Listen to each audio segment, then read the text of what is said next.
So welcome back to S group. मेरा नाम है आमिर और हाजिर हूँ अकाउंटिंग सीरीज की नई क्लास नया वीडियो लेकर। और आज की इस क्लास में हम देखने वाले हैं लायबिलिटी।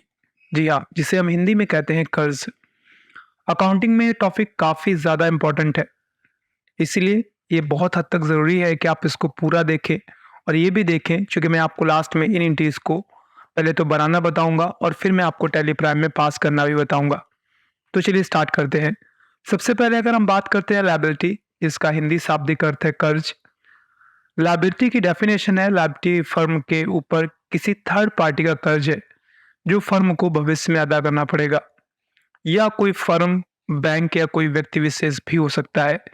यानी अगर किसी व्यक्ति विशेष से, किसी फर्म से या किसी बैंक से हमारी फर्म ने कोई कर्ज लिया है, इसे हमारी फर्म की लायबिलिटी कहा जाएगा। ठीक है। अब रूल क्या कहता है? कहता है जब भी हमारे फर्म की लायबिलिटी बढ़ेगी इसे हम टू या सी आर करेंगे, और जब भी घटेगी इसे हम बाई या डी आर करेंगे। एग्जाम्पल समझते हैं। अब यहाँ पे फर्म ने गुड्स खरीदा 70,000 रुपए का रोहित से, तो क्या बढ़ा आपके पास? दो चीजें बढ़ी, एक तो गुड्स बढ़ा, दूसरा रोहित नाम के व्यक्ति का कर्ज बढ़ा। ठीक है। तो यहाँ पर क्या होगा, हमने गुड्स, जो कि जब हम माल परचेज करते हैं, गुड्स परचेज करते हैं, तो हम परचेज वर्ड का यूज करते हैं।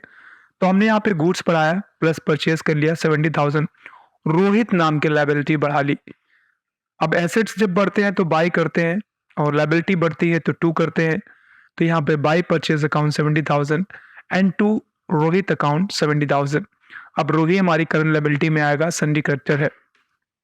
सिंपल से अगली एंट्री है, लिखा हुआ फर्म ने इस बार लैंड परचेज किया 7 लाख का महेंद्र से क्रेडिट पे, और बिल्डिंग बेची है 20 लाख की।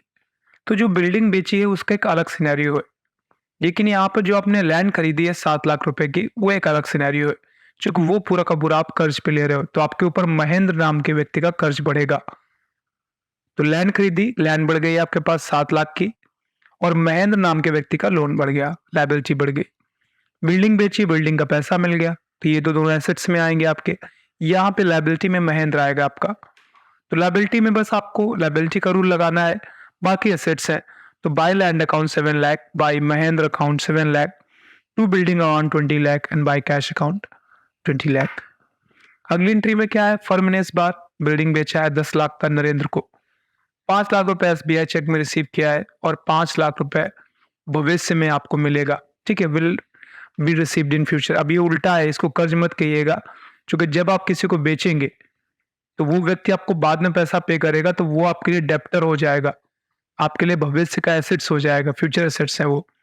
तो क्या घटा आपके पास से 10 लाख रुपए की बिल्डिंग, क्या मिला? 5 लाख रुपए तो आपको एसबीआई के थ्रू मिल गया, और बाकी 5 लाख एसेट्स में जाएगा, इसको हम सन्डी डेप्टर कहते हैं, जो बाद में मिलेगा।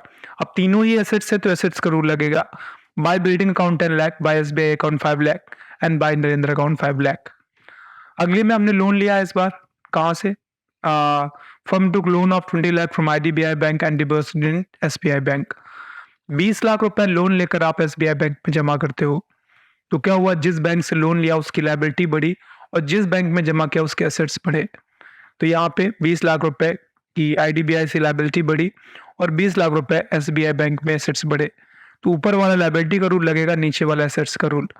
तो टू में आईडीबीआई 20 लैक्स एंड बाई में एसबीआई 20 लैक्स। अगली एंट्री क्या कहती है, फर्म ने परचेज की है मशीन 70,000 रुपए की from Mohit on credit and sold computer of 70,000। Computer बिक गया, वो एक अलग चीज है, पहले मशीन खरीद लीजिए। तो मशीन प्लस हो गया और महेंद्र नाम के व्यक्ति की लायबिलिटी बढ़ गई, कंप्यूटर घटाया और उसका आपको कैश मिल गया।